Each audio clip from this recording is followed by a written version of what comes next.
All right, we're hot. We're live.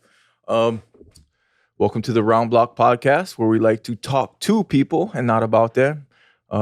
Today we got co-hosting us Dante, or we all call him Lucky, and we got brother Will Kauhane from One Rhythm. Hey, Yeah, what's up, guys? how's it, bro? Okay, thank you for coming on, man.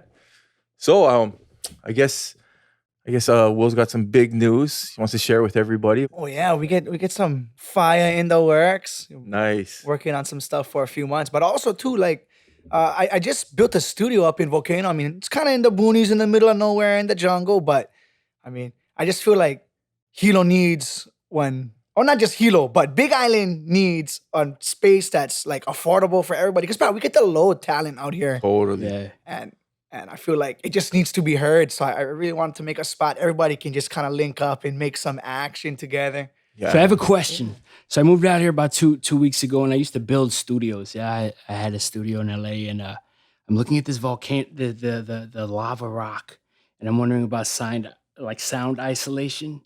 What if we build one, like we dig deep and we build a sound booth in the lava? Oh, I mean, That sounds expensive, bro. yeah, Super that sounds expensive. very expensive and very hard. But Which I have the only studio on the planet that's isolated by lava. But I mean, shit, what about a lava tube? In the lava tube. oh yeah. Hot. Mixtape is fire. That'd be some interesting reverb sounds Yeah. right there. Well, I mean, when I was a kid, they had this they had a marijuana grower. Did you guys hear about that? I mean, I heard stories about people doing some stuff like that. I mean, maybe I might give that a try one day. When it goes full rec and legal. yeah, of course. But then yeah, so shoot, they had a marijuana grow in a lava tube, but they gave the dude like hella time to make an example out of him because that's such a great idea. You know Yeah, what I mean? it's a yeah, pretty good dude. idea. Okay, wait, hold on. Let me get a Super seat. Bro, pull up that seat. But I was trying to get Star on here, like, because I thought it would have been good because Star actually was from the Steppers. He's one of the first people that we sponsored, collabed and sponsored for Farmers Market Hawaii, and I'll tell you what, man. Why don't you sit here? You seem like you're more important than me. Why? He was scared. Star was scared. no, he just had I guess he had some. He's super busy. Oh yeah. 'Cause, he's doing he's got his kids and he's heavy into his kids, like Okay, sports. I think he does sports too, yeah. He coaches Oh, I never know that. kids sports team, some kids sports team or something too. So For the what's up, people. brother? What is the metric that you use for quality music? Well, I mean, like, if I'm not vibing to it, I wouldn't really want to put it out or anything like that. But it's just like, I don't really know. I don't really know. Like, Do you feel like drugs or alcohol?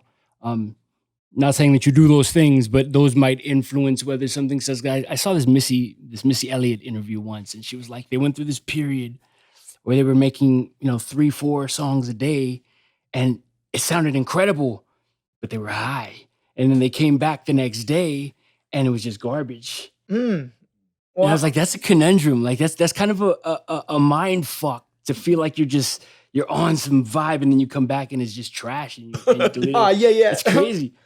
Well, I mean, like, weed is definitely a very important part of my creative process for sure. But I mean, like, I haven't really had that situation. Or I mean, there was definitely some times where I tried to sing something. It's like, oh yeah, this is me. And then, like you said, you come back the next morning. I was like, oh, cousin. Have you ever made a song that you feel like is the most incredible thing that you've ever done and then you play for people and they're like, Nah, not really.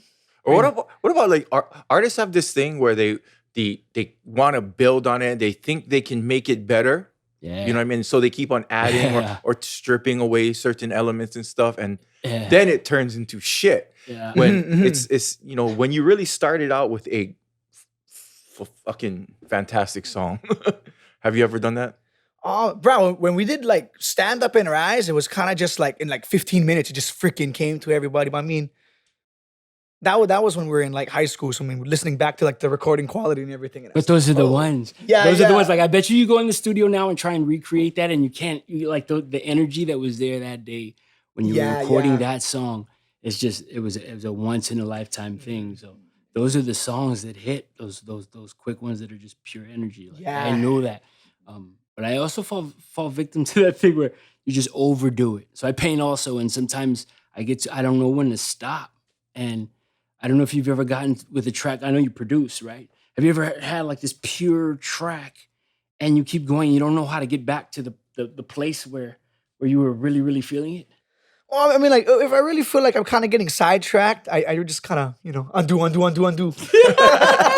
But I mean, like, that's something that Les was really trying to instill in me too. Like, you got to know when you really got to know when to stop. Yeah. You can definitely create ear fatigue if you're working on your stuff for a long period of time. Yeah. Creating, and then it's always good to like reflect back on like music that inspires you. So like say, jump on YouTube, you look something else up for a moment of time and go through that. And then you come back to your music and then it keeps you fresh. Yeah. So Tell the truth. Yeah. Have you ever gone on YouTube Uh-huh. and like you're in a writer's block and you go on YouTube and you hear a melody and then you copy it? Maybe Like not. bump it up an octave or something? Like Right, change the chord structure up or down? Right. Maybe not copied it, but you definitely get inspiration and you try and take, what inspires you at that time or that melodic melody that you hear. So Nothing is completely original. I want to, Ever. that goes to say on that note, nothing's new under the sun. Absolutely. Everything's kind of regurgitated in a way. But yeah, what best comes from other best. Yeah. So No, I didn't say that. Like, there's no shame in that. Yeah. I think that, like, one of the things that irks me the most are these people who say that they are self-taught. Yeah, I'm self-taught. It kind of disrespects all the things they've watched on YouTube or all of the things that they've read that have taught them. Like, they didn't just magically wake up one day and know how to do this.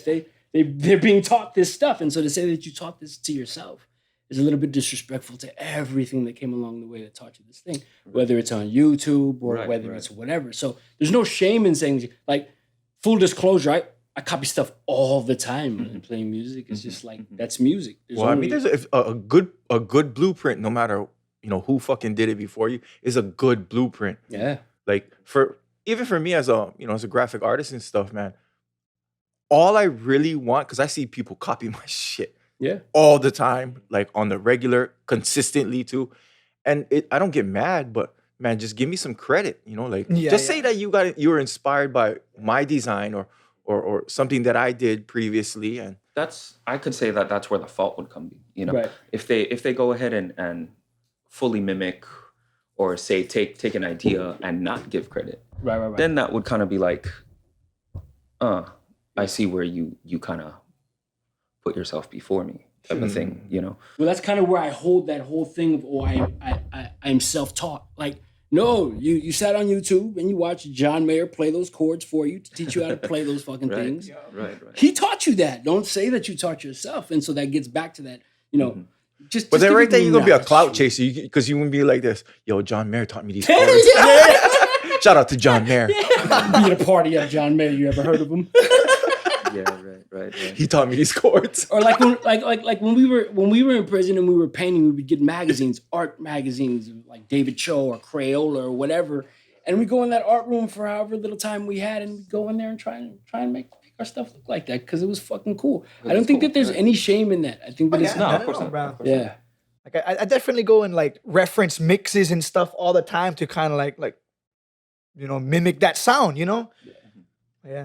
Who's like what's your mix reference? Who's the artist that you lean on? I mean, it's really depending on like what I make too. Like, I don't know. One of the things with me is like everyone knows me for my reggae stuff, but really I make like all kinds of weird shit. Like even like EDM or like neo soul, all kinds of stuff. Yeah. The inspiration comes from all over. You guys have SoundCloud? Anybody have SoundCloud? Yeah. This guy has a wood SoundCloud. Oh no, don't listen What to is your that SoundCloud? shit. Shout out to your SoundCloud. No, I mean Will. like it was all stuff I did in like high school when I was like kind of just getting into like beat making and stuff, but it was like duck fat. It's fucking amazing. But it's all kinds of like super like weird EDM shit. But like yeah, it was like when I was in high school. So I mean, That's dope. But people are more interested in the process and the story. You know what I mean? Because then it gives a better feel and background to you. And for other struggling artists that are trying to find their way, they can go on your SoundCloud and they know how good you are now. So it's kind of nice even if you don't like like your progress, you can look back at your progress, and it's good for other up and coming artists to even look at your progress and say, "Oh man, look at it. This even if you felt like it was crap, they can look at it and be like, oh, okay, man, look at this. He did this, but now he's doing this. But this is how he started." So it's a good way for artists to, gauge themselves too. So I think that it's like a product of our time also, is that we're stuck in the social media loop where people are only sharing their highlight reels. And what you get is you have kids that they love music, but if all they're seeing is the tippy top 1% of the top 1% of the work that you do, they don't have anything to gauge their own progress on. And so, on one hand, that's survival of the fittest. Okay, can you pound through your own insecurities and that learning curve to learn the stuff that you love? I just think that we're kind of stuck in this loop where you don't see the 99.5% of the work that it took you to get here. Yeah, I feel you. You know what I mean? Definitely. And that's like the meat and potatoes. Just by the way, duck fat is the most amazing fucking name. Would you be super offended if I changed my Instagram? that wasn't even mine too. I think one day I actually got that idea. I was watching a Natural Vibes concert and Penny Dean had that on a shirt. And I was like, duck fat. I like to change my Instagram name like every month just to fuck with the algorithm. Just to like confuse it. Yeah. Everyone's like, don't do that. They can't find you. It's like, yes, that's what I'm after. So let's go through a little bit of your background. So how long have you been doing music?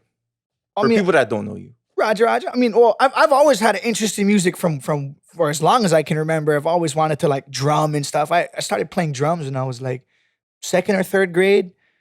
And then is that how you guys connected? No, we connected actually fairly recent, maybe 5 years ago. Oh yeah. I mean, like I don't know where Mo went, but I met Mo in high school, and that's kind of where I really started to get more into it, because before then it was just kind of like drumming at home, whatever. But I met Mo in high school, and we were kind of in this like glee club kind of thing. The Ambassadors, Hilo High Ambassadors. Shout out to Wendell Ng, the champion. Yeah.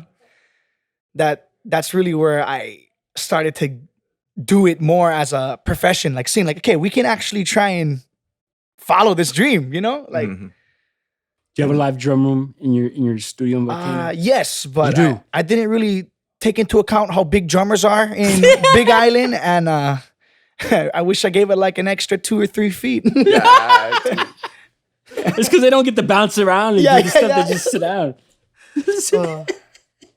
But yeah, and then I was a really big fan of the Steppers. I still am a big fan of the Steppers, but that's really what I met Makana.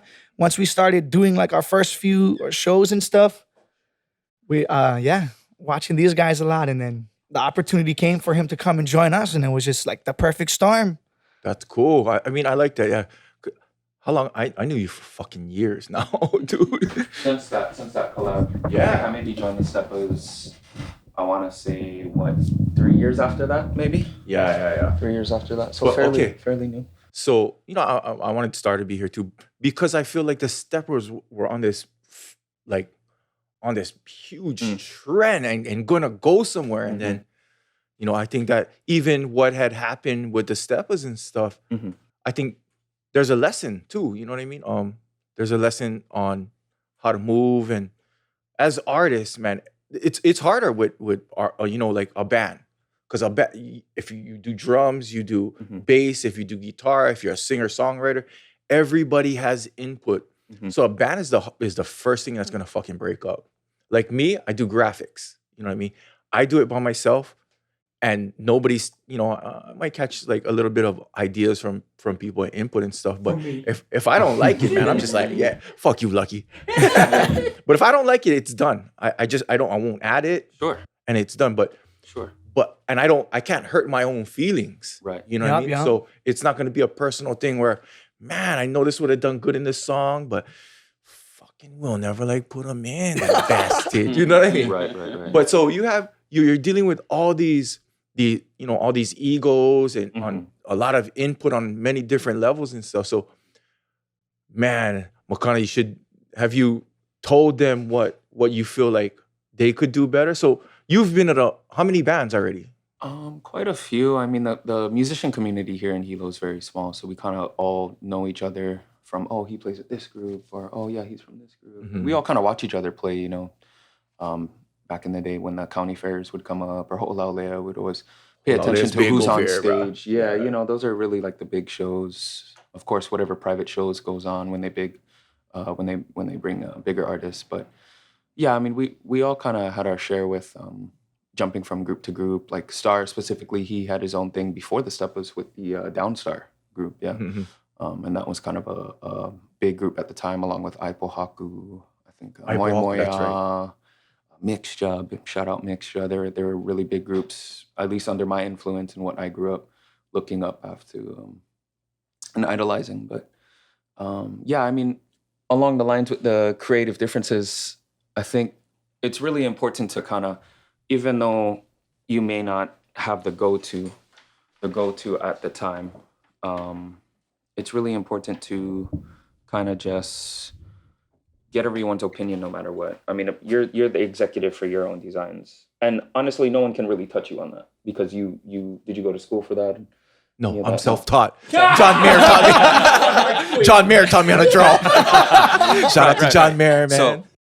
So on that note of being the executive, I feel like it's very important to just at least create a basic share type of concept when it comes to music. Do you have a plan for when that goes to shit? So just a little back. So just a little bit of background. I had a band. Yeah. It was me and Snoop Dogg's drummer. His name is D-Loke, and DJ Quick's guitars, Dave O. Foreman. And right before I went to prison, we got signed. Like we had fresh ink on a Sony contract. And then I went down, and I was the front man. I was like three black dudes, a white kid from Memphis, and this Filipino like monkey jumping around on the stage, and that was our band, and we did really well on Sunset. And then I went down, and it couldn't operate without me, and it was because we had established early on that the only way that we're going to get anything done was if there was a final say-so at the end. Are you the final say-so at the end? Or is it all democracy? Is it all? It could be both. It could be both sometimes, and that depends where everyone's mindset is at, and as far as what they want to achieve from making that executive decision. Yeah. And a lot does have to go along the sides with ego, and wanting just to be the person to make that executive decision, or do you want to be the person to make the best decision for the overall group? Right. Yeah. So there comes a situation where you kind of have to put everyone involved into your decision making rather than just yourself being the decision maker. Sure. Yeah. So yeah, I did like. There's always that instance though where there's just too many chefs in the kitchen, and there's someone who they feel an emotional connection to a part of the song that people are talking about cutting, and how do you deal with those moments where somebody has to step in and hurt feelings?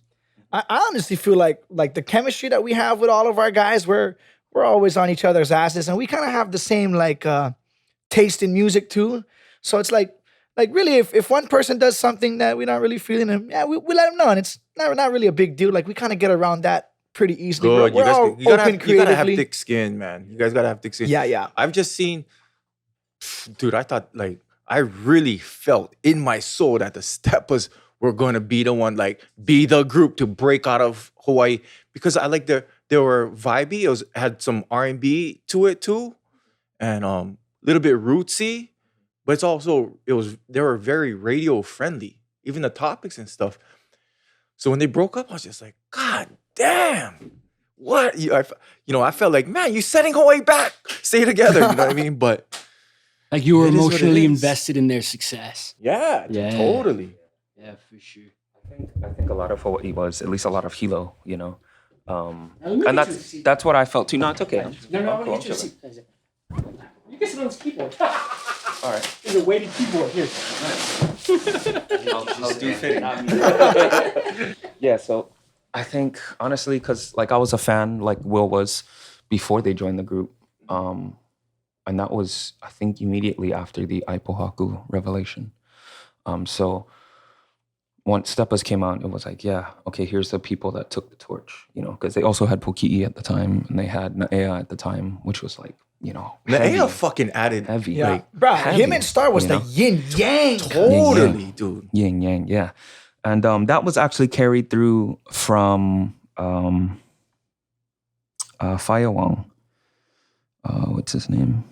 They worked very well together. Yeah. You know what I mean? Like they balanced each other off in such a way that, you know, I felt like that was the magic of their music. It was Yeah. definitely DNA. And so like, let me ask you something. Like, when you think of Steppas, when it first, you know, was popping off on the scene, what type of category would you fall them under?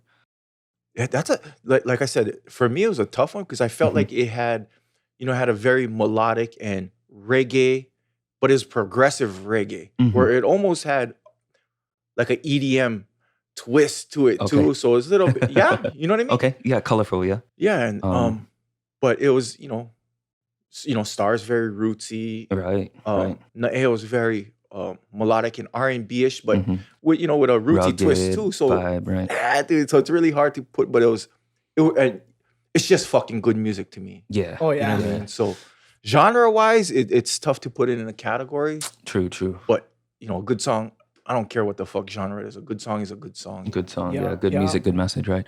For me, I think the category that resonated with me the most was the roots. It was rootsy. That's what I feel like Hilo has above a lot of other places. Well, have you have you guys listened to the Angry Locals podcast?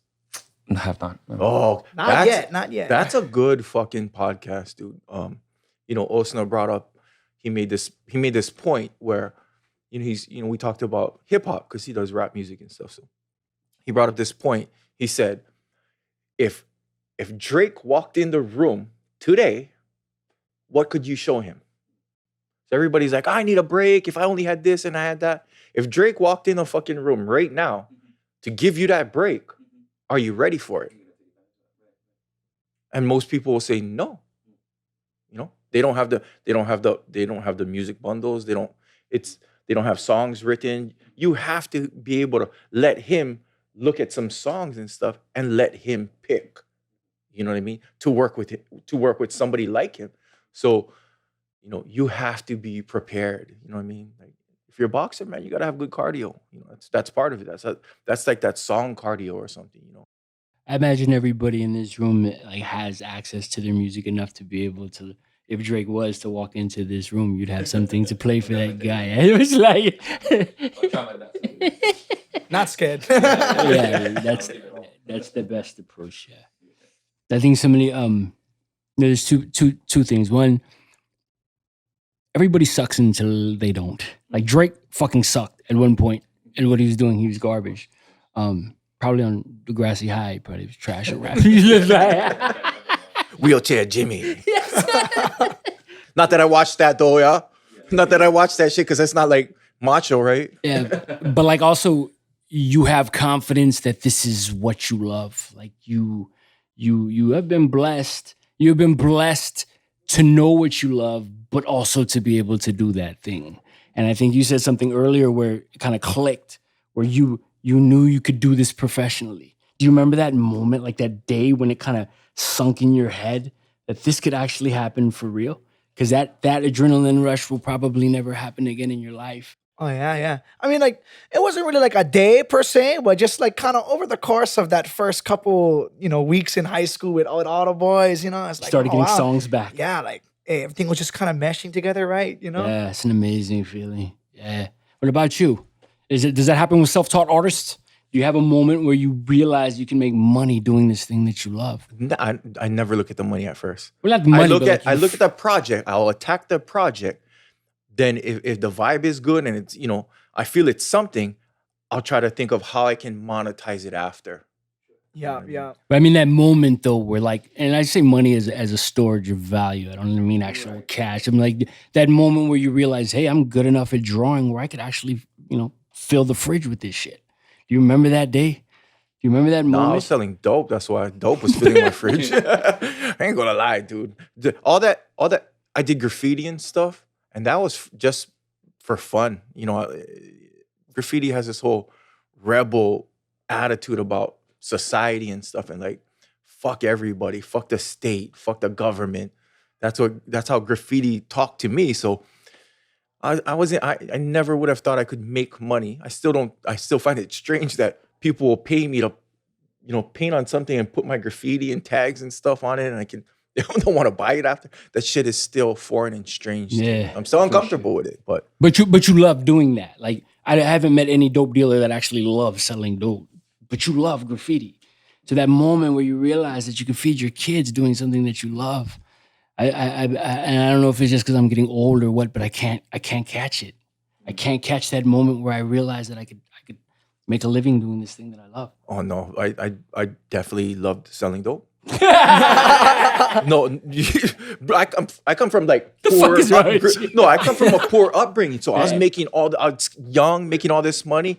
I enjoyed the hustle. You know, Yup, yup. I slept with that fucking little Nokia. I put the Nokia phone on my pillow. I slept on it like that, so I could take any call. I'm serving anybody that calls, dude. So, but I'm just fanatical with whatever I do, So it's just one of those things that, like, I'm super shitty at playing video Yeah, games. But exactly. you catch me 4 or 5 hours, bro, just jamming video games, but I suck at it, dude. But I'm never thinking, I'm not playing video games thinking I want to make money off this. Yeah. I'm playing video games because it's fun, and Mhm. I'm enjoying that process and the learning, and I'm working together. Well, that's some COD You- shit. you just- Never You mind, just like dude. talking shit. It's a different tangent. You just like talking shit to kids. I swear to everybody, I don't give a fuck. But yeah. So that's the thing with hustling. I make myself fall in love with things. You know what I mean? I get so involved in it. I become obsessed with it. Like if I did music, man, I'd lock myself in the room and I'd be just doing music. But I think kind of Jill fine tuned that for me, where I was locked up. I didn't have shit else to do but draw. Yeah. So I got really back into art, and I fell in love with design again. I just, I'm reading all the greats and stuff, like the Warhol stories. And, I'd ask my old manager to send me everybody's, like bio. I wanted to know everybody's story, like how they got involved with streetwear and designing and all that kind of stuff. And, I had a composition book, and I'd write what I liked about their stuff, but I would also write what I didn't like about their stuff too. You know what I mean? Mhm. So that I wouldn't repeat what I felt was their mistakes or something, just to build. So when I got out, I could build a super strong brand. And Yeah. I think for creatives, it takes that. Like, I think if you dissect creatives' brains, you have to be obsessive. You have to have something in you that's obsessive enough to get over the hurdles that can stop you, right? Like whether it's a drum line or it's a note you're trying to hit in the upper octave. Like you have to be obsessive about creating stuff because you're literally making something from nothing. So there is no precedent in what you are creating at that moment, not the thing that you are creating at that moment. So you have to have like a little bit of OCD to get over those hurdles because there are a lot of them.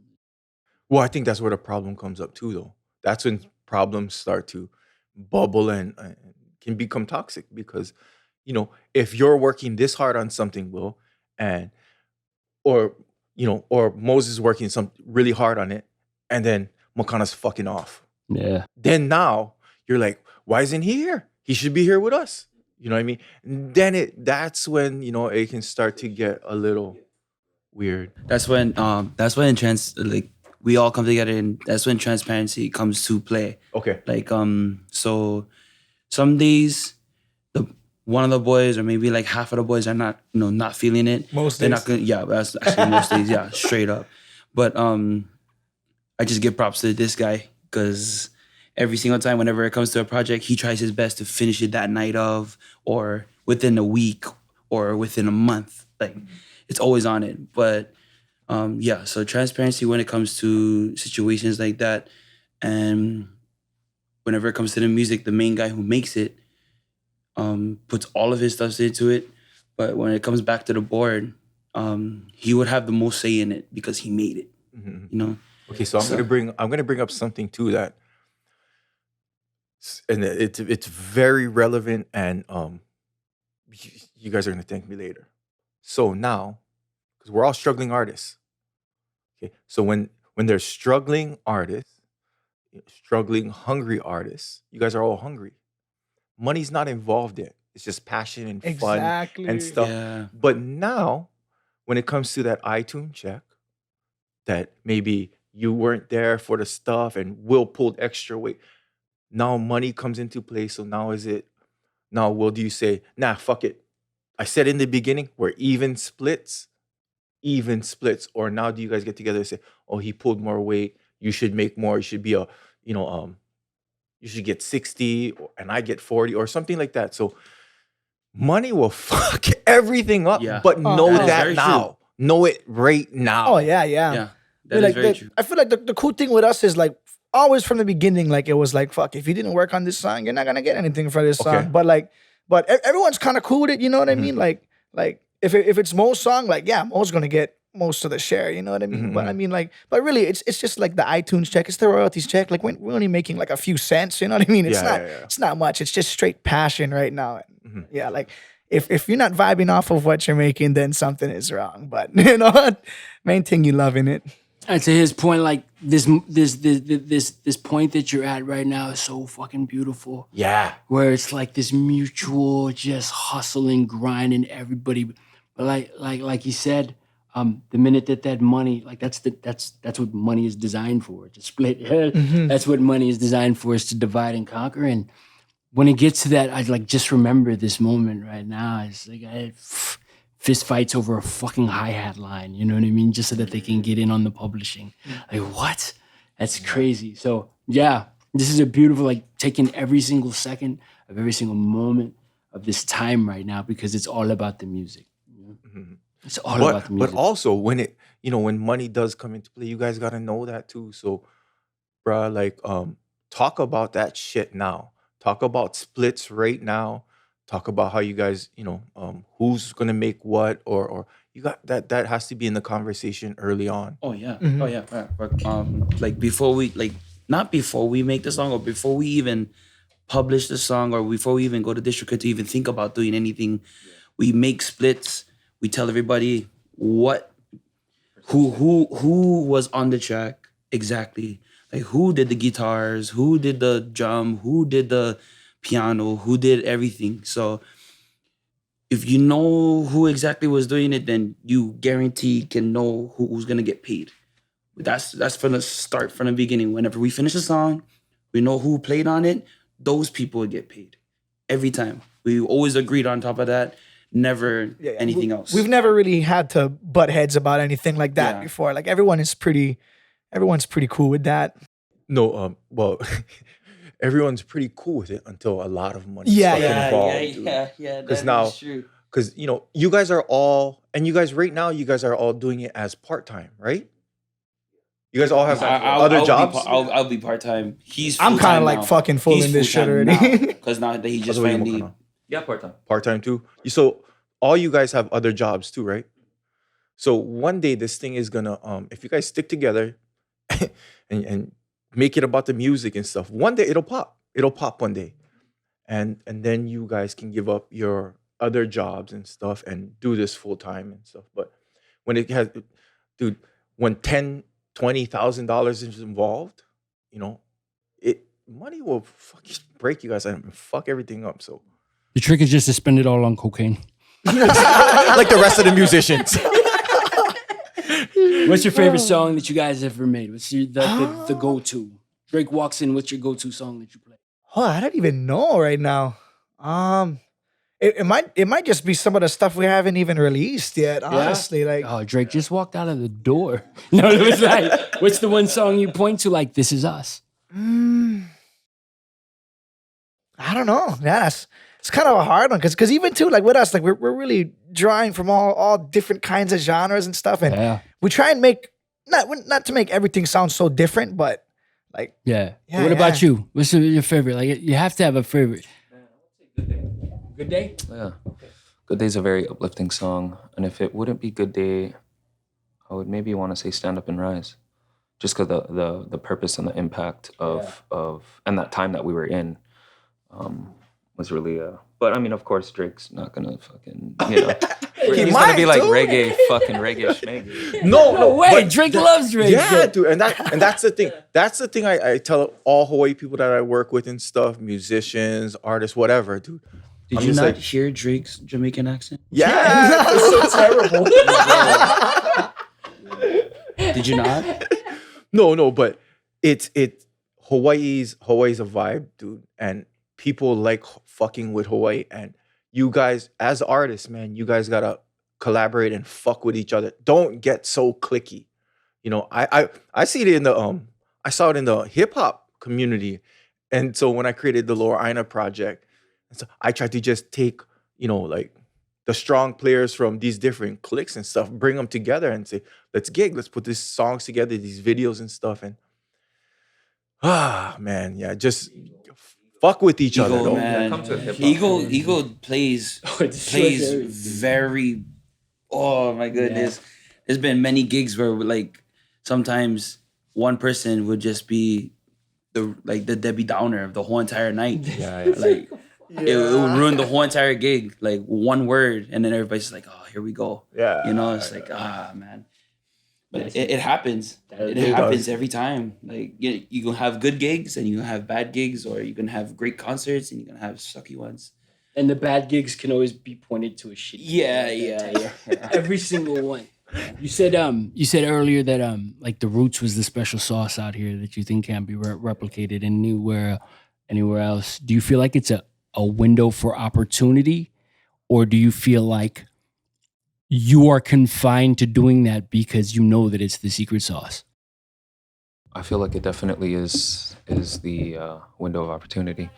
I feel like roots music doesn't really correlate with just like slow fucking red eye vibe reggae, you know? I feel like when I describe roots, it's more of like topic of discussion and like how it ignites someone personally into what it means to them type of thing. Does that make sense? So like it could be hip hop, it could be, you know, it could be folk music, it could be, but for me in my case it's reggae.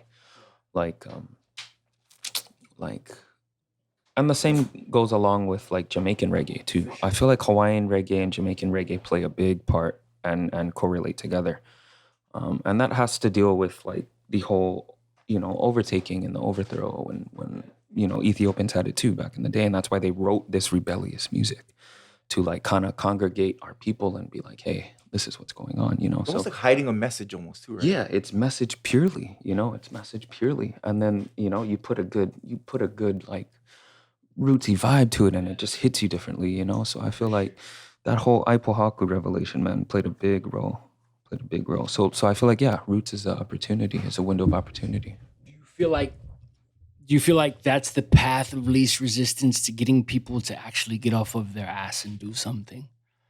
Because it's such a common denominator in what people are feeling in the music out here.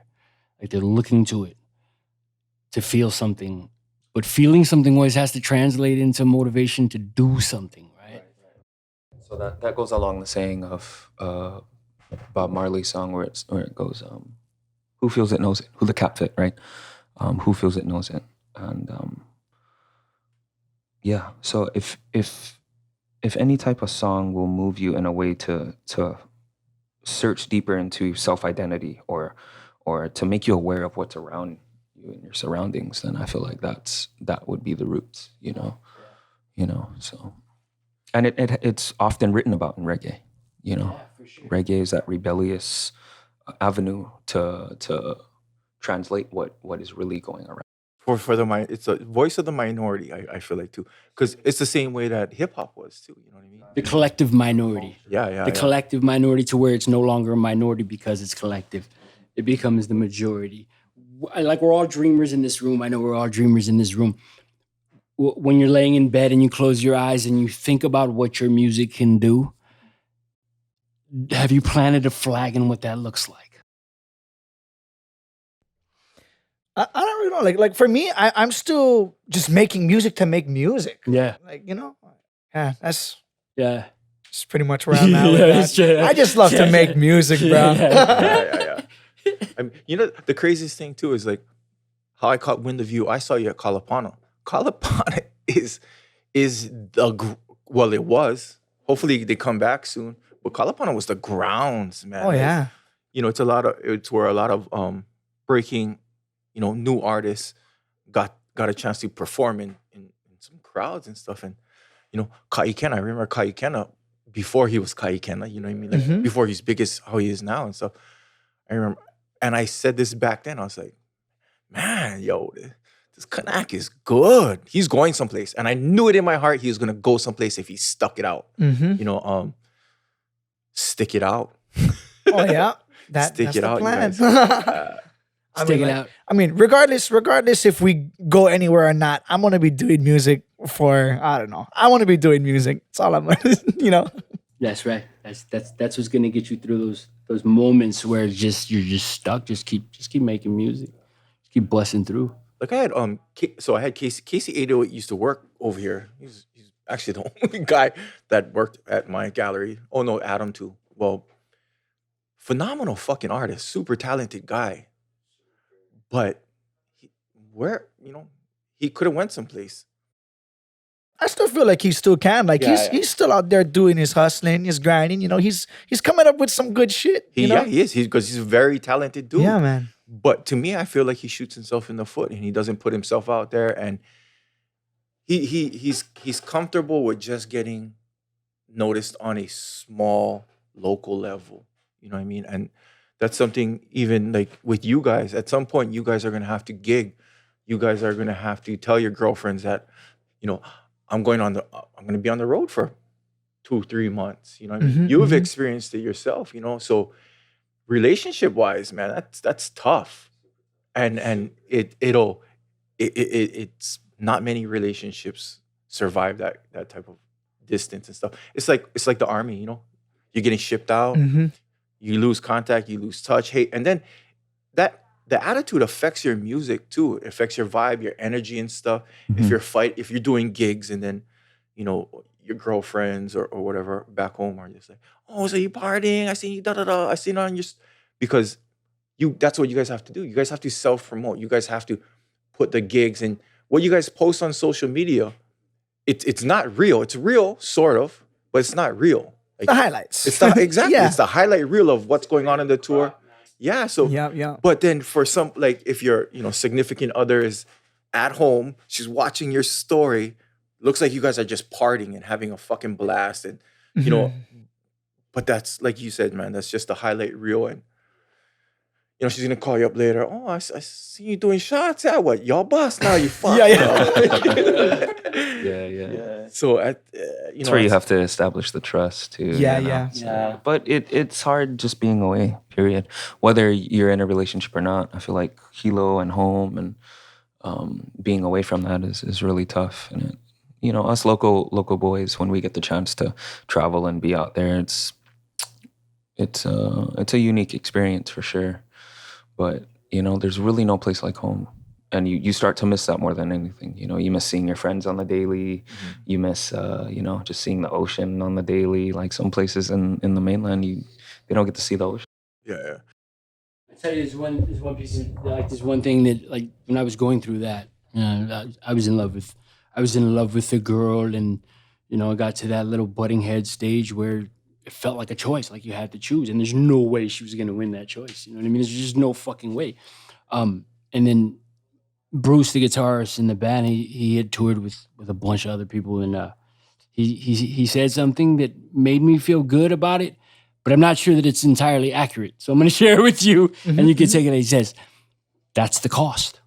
Like, what you're doing is one in not a million, one in a billion. To be good at what you're doing and to do it is one in a billion, and to have that position in life, that is the cost." And if you find somebody that loves you enough to share that cost with you, you are blessed. Mm-hmm. So it's just the cost. That's a good way to put it. Yeah. Hey, since Will's girlfriend's here, remember that. Can you afford it? Oh, no, we've had some conversations like that before, like for sure. But I mean, like on the real, Char's a freaking trooper. Like, But look at all the big rappers. Snoop Dogg, he's with his childhood sweetheart, Ti, da da da. You know what I mean? Those are the girls that stuck it out with their man, and at some point you gotta let it go. It's gotta run its course and take its path. You know what I mean? I think the trick is just to delete all your social media. Just delete, because it's so fucking fake. It's like 2 minutes. Only for 2 minutes. yeah. Don't like. Why do that? Why do that to yourself in the relationship? Just delete the shit. Like We wouldn't be sitting here if I listened to my girlfriends. You know what I mean? Look at my lifestyle. Look at my. I live for a graphic designer and stuff, dude. I lived a rock star lifestyle. You know what I mean? And we none of this would even exist if I had let her punk me out on my dream. yeah, and yeah, it's that choice. Yeah, It's thank like- God you did. Yeah. Thank God you did not. But Not being pricked. Not being pricked. But now I'm in a position to even help her now. You know what I mean? So yeah, stick it out, man. And things that they don't understand, things that you don't even understand, will work itself out later. If you can become somebody and in your craft and be great at your craft, and you'll make money being great in your craft, you can help people out later. You can't help them out right now. You know what I mean? Just the money's not there. The support isn't there. You know what I mean? But if you're great at it, man, you will be able to help them out later. So keep that in mind, yeah. Definitely. and delete Instagram.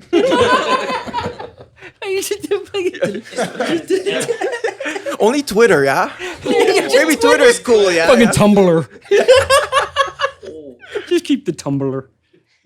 Yeah, no, it's yeah. You know, when it puts you like a choice where, like the choice was put to me between her and my music at a time when I wasn't even making money off of the music. So like to have to view those two things like, okay, this is some love versus the thing that I love. Like there's a difference, right? Between love and the love. Like you get the bass in your love. Yeah. So that choice will come, and it may not be a woman. It may be a place. It may be, a person or another thing. And, that choice is gonna come and cross that bridge when you get there, but know that the bridge is gonna come. Have a plan.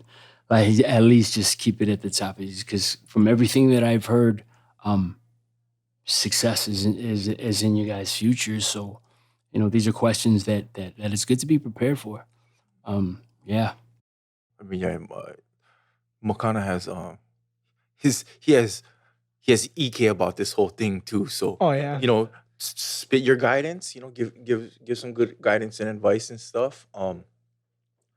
But gig, man, fuck gig. Oh Get yeah, your we shit tried. out there, I mean, man. it was freaking rough this last year and a half with freaking COVID. But I mean, like now, maybe not so much the Hilo side, but Kona side is really starting to open back up again. We just had our first full band gig in like 5 ever at Umekes, but we're trying to work on getting some more stuff out there. We just gotta Soon waiting come. for this stuff to lighten up a little bit more. Yeah, And soda. Yeah. That felt good. yeah, hell yeah, dude. Shit, that shit just gave me chicken skin, man. Cause I'm looking for it. I can't wait for. Everybody's like, oh, this is the new norm. I don't think it's the new Yeah, norm, man. nah. Like people are dying to fucking be out, social again. be To present. go to these. I'm dying to go to music festivals and Yeah, stuff. sure. Mhm. Yeah. Yeah. You know what? I just seen a video not too long ago with Catch a Fire on their Instagram out in New Zealand. They had a festival out there, and it was just like Massive, popping, huge. popping. They have zero. No They regulations, have not zero COVID. That's why. Yeah. yeah. Every single person that flies in, they gotta do the 14-day mandatory. Yeah. Every single person, no ands if or buts. But fuck, can you imagine these shows that are gonna come out of COVID are gonna be cracking? Everybody's like just bubbling. Right. Well, that's why it's like that right now, dude. I was in Maui last weekend. You know what I mean? Just last week. It's a fucking mess. Oh, I was just like, Meaning what? like the energy is different now. And I understand the energy, why it's different. I understand who's getting mad, and we have to kind of take our, it's almost step out of that place where we're mad. And I understand why locals are mad, but I also understand wanting to travel too and getting the opportunity to travel. So everybody just beeline it to Hawaii. Boom.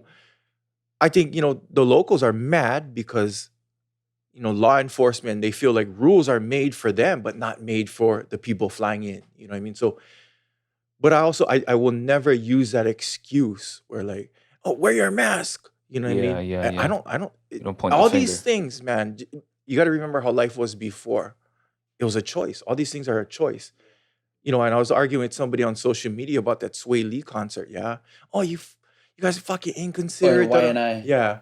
But at some point, everybody made a choice to be there. Yeah. For whatever reason. Regardless. In America, you can have the freedom of choice. Yeah, totally. So, and, I saw everybody attacking them and stuff. And I was like, look, man, you guys are attacking these people, but that's their choice to be there. And if your choice is not to be there, that's your choice. Nobody's saying you have to be there. Then they're all, oh, you're going to bring it back to your parents, da-da-da. Nobody died.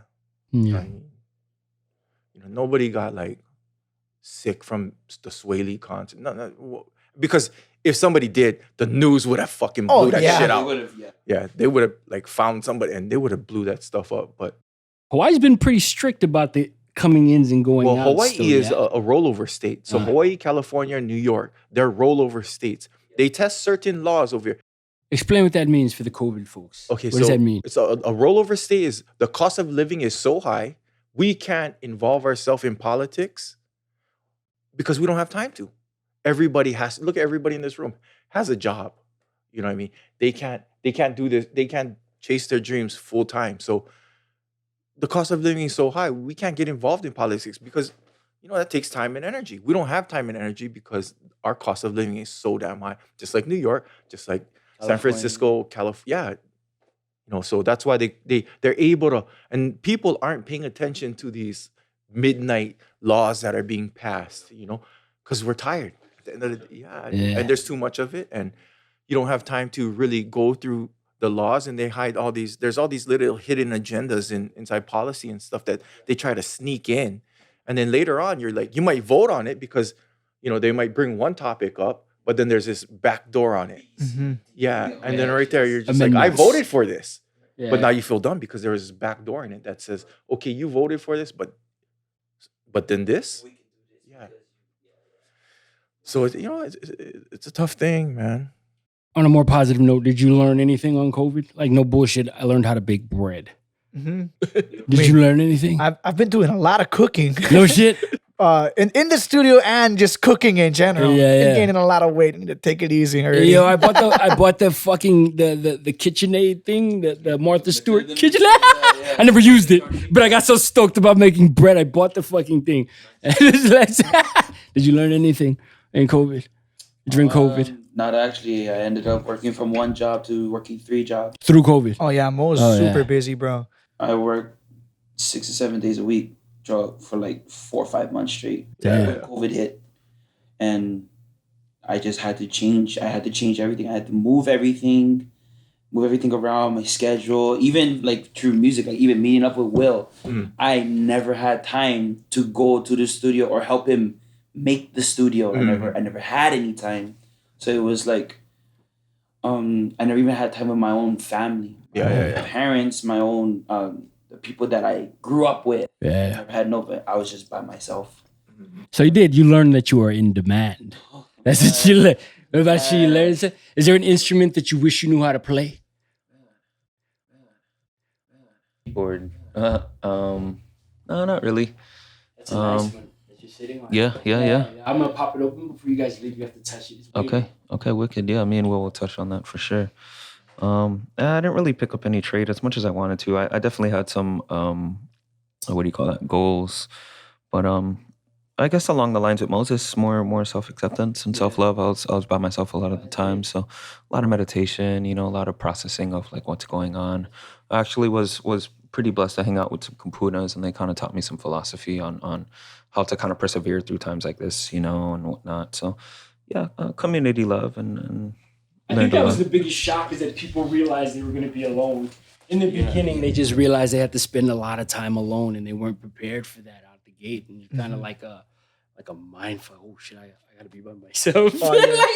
I hate myself. What did you want to say? On the second note, though, but the one thing is, I cannot be mad throughout this COVID, because it taught me a lesson to, no matter what happens, you have to keep going. Stick it to. Yeah, you have to keep going. So like, I was in a really bad financial state in the beginning of COVID, and then I cannot say that COVID was bad for me, because it actually blessed me with 3 jobs that paid off all my debt. Oh, that's cool. So I paid it all off within 5-6 months, and I was just like, man. Oh, so you're coming out of fucking COVID with a swinging, with a fresh new start. Dude. Yeah. Finally got a new car. Nice. That I can actually depend on to go to gigs, you know.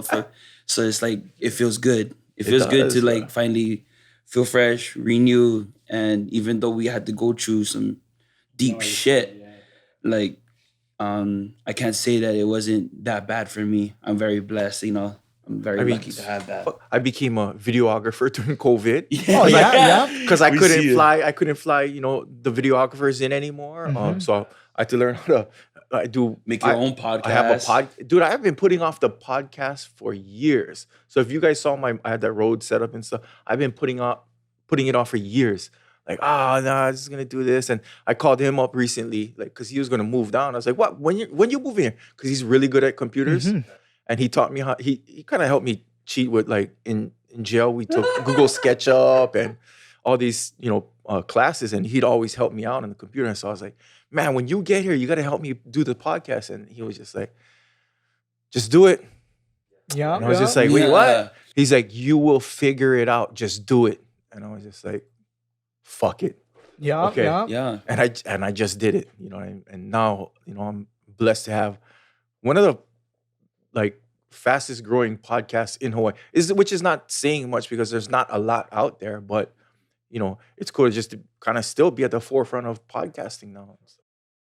Yeah, that's definitely a good thing that came out of COVID. Everyone is becoming more independent, you know, like with us too before, like, we always have to go record with other people, but really when COVID hits, like, all right, guys, we need to build a freaking studio so we can try and do this shit ourselves. Like, even though we might not know, like, what we're doing that well, like, you know, like what you said, you'll figure it out. Yeah. And I think what COVID did also was it separated, like, one of the blessings that did come out of COVID, like you said, you hustled your ass off. Like, it kind of separated the pack from those that are willing to put in the work and those who are relying on the system to get the work done for them. Like you said, you were stuck, but you wanted to make music. You had to figure out how to do it, even though you didn't know how at first, maybe. But I'm noticing a lot that you know, the strong survived. You know what I mean? Like the strong folks they weren't really having, and I don't want to, there's no disrespect to the people that had hard times to it, but like there were people that found their way through it in a way that they didn't know that they could before. And so that is a super blessing for them and, you know, obviously for us. But I'm wondering if part of what got you through your hustle during this COVID, like just hustle, you kind of leaned on the discipline that you had in the music to kind of, you know, because I'm a big stickler on finding things in other mediums that can apply to other things. And I remember this one thing, this old dude, he was a trumpet player. He said to me, he said, jazz or music in general, the most beautiful notes are the ones that you don't play. Those are the most important notes, are the ones that you don't play. Like, you give things its room to breathe. And I apply that to everything. Like, I talk a fucking lot, but I also hold back a lot. Like, I don't say a lot for that reason. It's like, okay, don't say that right now, and it'll mean more than if you said that thing. That was pulled from music, you know? And you know, the discipline of learning music and sticking through, trying to hit those notes or get that, you know, the drum line down or whatever it was. That takes a little bit of strength that I'm sure you lean on in other situations as well. That's a blessing. Like that's a fucking blessing. Yeah. You actually got to have a lot of patience learning the songs, or try to create something. Yeah. In life too. Yeah. We there's been sessions where me and Will are like, we'll start something, and then Throw the whole thing away. Throw the whole entire thing away. Oh yeah, I do that too, There's been many times, and then process. from when we first started in the first studio that we had with Kaliko to now, just seeing how the progression of through COVID, it just keeps growing with this kid right over here, man. It's just ridiculous, which I'm very proud of. Like, glad for him that he's finding that. I'm just glad that I'm part of it. Yeah. I saw him building that thing. I was just like, when he finished it, I was like, God damn, that shit is dope, dude. Yeah. I'm coming over there. I'm gonna check it out, dude. We're all going over there. Yeah. I'm not scared. Yeah, you can do whatever man. you like, bro.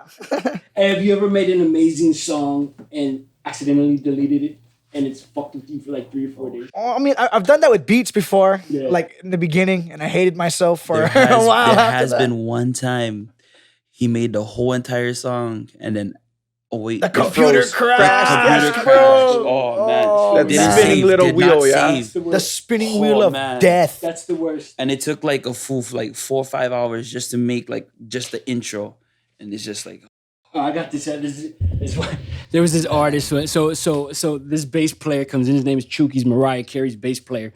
We get him on a solo on one of these tracks, and he goes off for like 20 minutes of the most fucking amazing bass solo that you like. He just goes off. This other chick that we're doing a demo for, she just signed to Aftermath. Amy, her name was Amy, and she had a session the day before. Like, we had bumped her so that Chucky could come play the bass, and I went to go take a piss, and I come into the studio while it's like the disc is spinning. This is before all of the. This is way like, pro fucking yeah. She had come into the studio, thought that the power button was the eject button for the disc to come out, and erased his entire 20-minute fucking solo. dude. I'm so pissed. Like right there, just cut her whole thing off. I'm like, no, we're not working together. I can't look at you in your face and not see that moment where you came in and thought a fucking power button was the eject button. It has a little power sign on it. It's like universal. You I know just what I got mean? stressed from listening to that, dude. Oh man. Like, it still haunts me because it was so beautiful what he was doing, man. It's like that. Oh, Wait, I did that with somebody's podcast, I just had to look at the record button to make sure it's on. But I think it was me and Brandon, or was it me and Kuhal? Like, we had this podcast going for about, 20, 30 minutes. Kyle, who was it? I think it was Brandon. It was Brandon. And then right there, I looked and I was like, oh man, you're going to hate me, Brandon. And it was so good. The conversation was podcast, so you know? interesting. It was the most interesting conversation that nobody will ever hear. And then right there, he's like, I don't mind doing it again. I was just like, fucking love you. Thank you, bro. And then, we started the whole thing over again, man. But That's the one thing with the computer age versus tape and doing all of that stuff. This data is fucking fickle. I mean, it's super. It's just ones and zeros on a fucking spinning thing of silicon. It's very super fragile.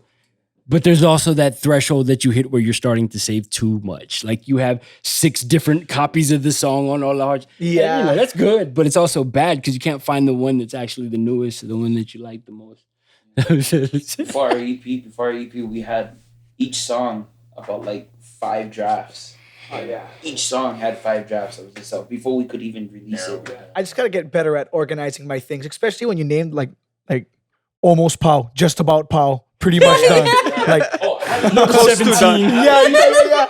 Master number 4, final, I promise. Almost power. Yes. It actually says almost power right over here. It's like speaking of ones and zeros, I have this hard drive that I've had for 15 years and it conked, but it has some. I don't even know what it's on it anymore, but I know that was a time when like we were really high and we were making really good fucking music. So I haven't been able to fire up this disc, and so I'm hanging on to this dream that one day a technology will come out to be able to rescue this stuff on this disc. And 15 years I've had it. I even brought it up. Cryogenics. It's probably all trash.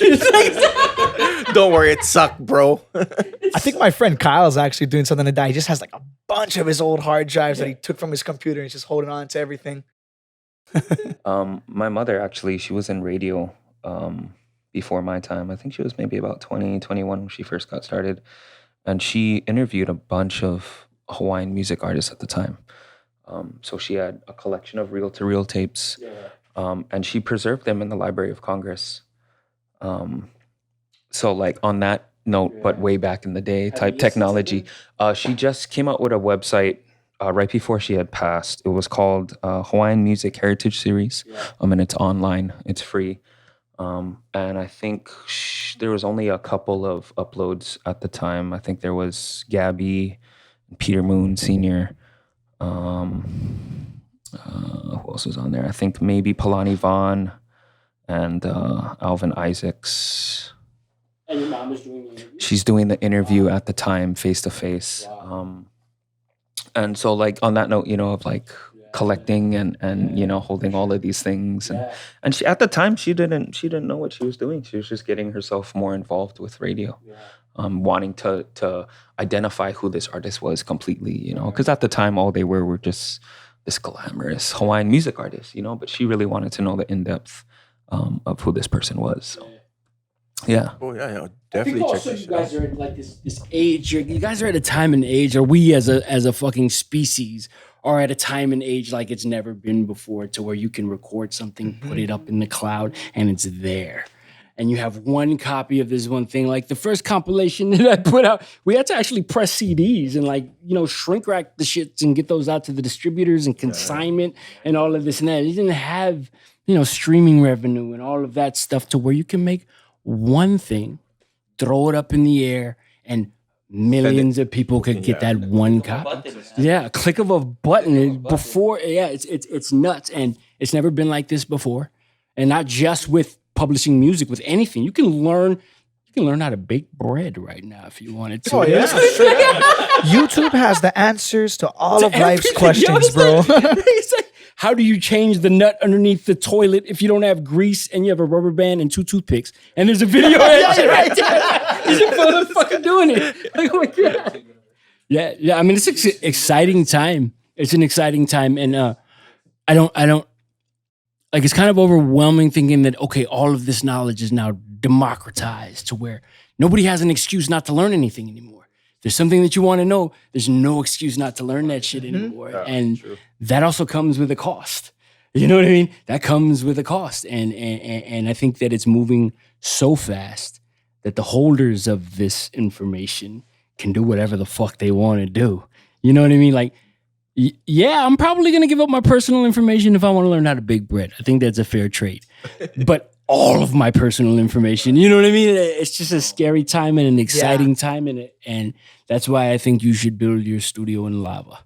Just like you get There's a receipt. There's a digital receipt for everything you said. So you kind of got to be a little bit more mindful too, like I'm waiting for some dick pics that I Yeah, sent straight up. 10 years ago to pop up, dude. Yeah, straight up. And that's why this time is unprecedented. You don't know what's going to bite you in your ass. Like, I don't know if, BBW porn is going to stop my running fucking politics in 10 years. You don't know. We've never been here. We haven't crossed this bridge before. Race and porn, it would never end. Ever. It would never end. Ever. It's like, there's like titty pictures on the first drawings in the caves. They're like tits on it. It's like, porn is just a part of who we are. It's just- What's the most embarrassing thing in your porn searches? No, I'm just kidding. The truth. Dr. Dre. He's Dr. Dre. Oh, shit. Okay. Yo, we did over an hour already, and that's how long. Yeah, dude. So that's how long the podcast usually go. Do you guys want to promote anything? Shout anybody out? You guys working on any projects that you guys? Sure. I mean, well, if you guys not scared and you want to make some music, hit one of us up. Come up to Glory Sounds, and we'll What's just it have called? some fun with it. Glory Sounds. Glory Sounds. So how do Yes, people sir. get a hold of you on Glory Sounds? You have Well, I mean, I haven't really made really anything for it yet. I'm still. so what they're kinda gonna do is just starting yell out. in there. Oh, yeah. Glory Sounds. I mean, you can get us stuff on that works too. But you can get us up on Instagram, One Rhythm, or on any of our personal Instagrams. Yeah. Okay, that's good. Ghost Hunter _. Mighty Mo 11. Mighty Mo 11, Yes, sir. And Brother Wills. Brada Wills, Yep. and then the One Rhythm Music, is it? Yeah, One Rhythm Music. Okay, cool. You can find me at Duck Fat.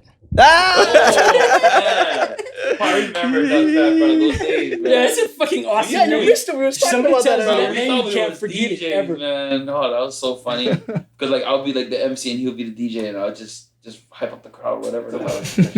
Even though it was only 2 proms, but you know, it was the best time ever.